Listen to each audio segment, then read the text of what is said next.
Assalamualaikum warahmatullahi wabarakatuh. Adiwiyata SMA Negeri 1 Jepon dalam bidang konservasi sumber daya air. Dalam hal ini adalah pemanfaatan daripada panen air hujan, yang mana nanti air hujan yang turun dari genting akan kita masukkan lewat talang-talang. Setelah kita masuk dalam talang, akan kita masukkan melalui peralon. Setelah masuk dari peralon, akan kita tampung di kolam, ya, di sebuah kolam.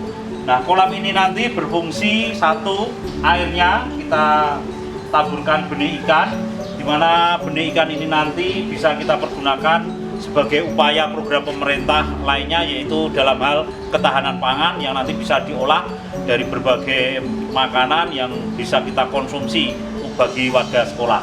Kemudian selain untuk ikan, maka nanti dari sisa air kolam ini nanti akan kita ambil, ya, dengan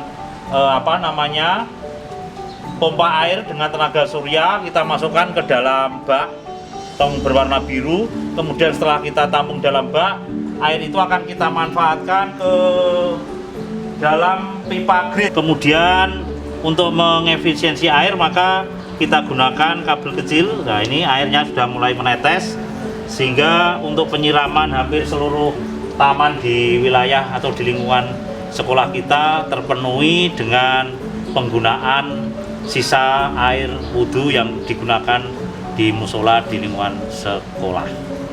Terima kasih. Itu untuk konservasi air dalam rangka sekolah Adiwiyata SMA Negeri 1 Jepon dalam hal pemanenan air hujan dan pemanfaatan limbah daripada air wudhu. Semoga bermanfaat untuk kita semua.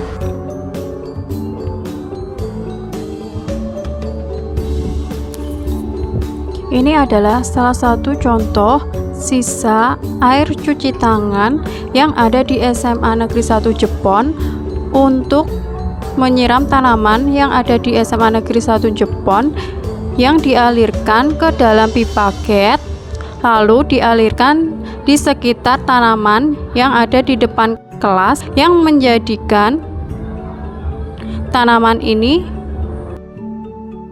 subur. Hari ini kita akan membuat daerah resapan air, yaitu dengan pembuatan biopori. Untuk pembuatan biopori diawali dengan pengeboran. Nanti setelah pengeboran selesai, kita siapkan juga, Mbak, ini tempat untuk pembuatan biopori yang akan kita masukkan ke dalam lubang biopori, yang mana nanti di dalamnya akan kita isi dengan sisa-sisa sampah organik sebagai tempat peresapan air. Setelah lubang disiapkan, maka kita masukkan peralon dengan ukuran kurang lebih 50 cm, ya. Nah, setelah peralon masuk, maka selanjutnya adalah mengisi peralon itu dengan sampah organik. Ya, silakan untuk sampah organik.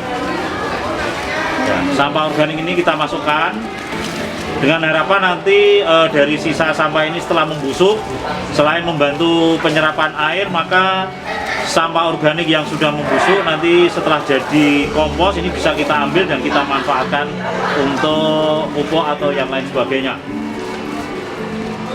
Ya. Oke, sampai selesai.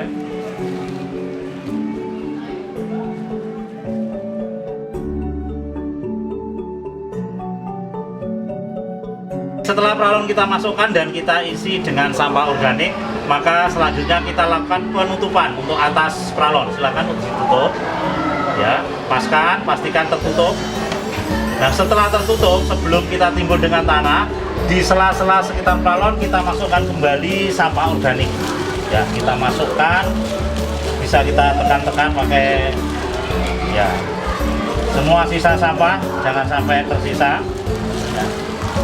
Sehingga ini juga proses nanti setelah membusuk juga bisa mempermudah atau mempercepat proses daripada penyerapan daripada air.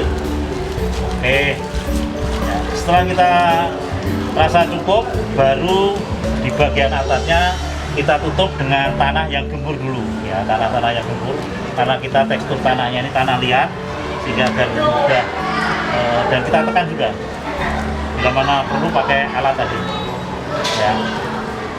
Nah, untuk kegiatan pembuatan pori biopori ini termasuk bagian dari kegiatan Sekolah Adiwiyata yang kita kompilasi dengan mapel, yaitu praktik mapel geografi untuk kelompok.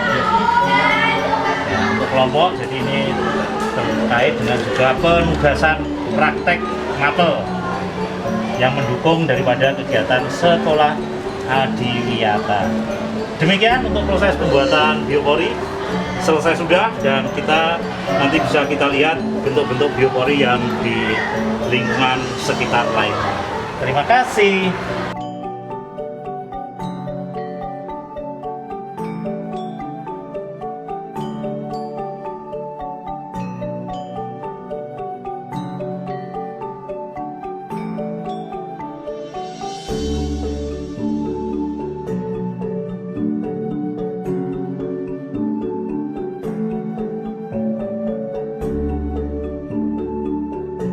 Adiwiyata SMA Negeri 1 Jepon, bersih dan lestari.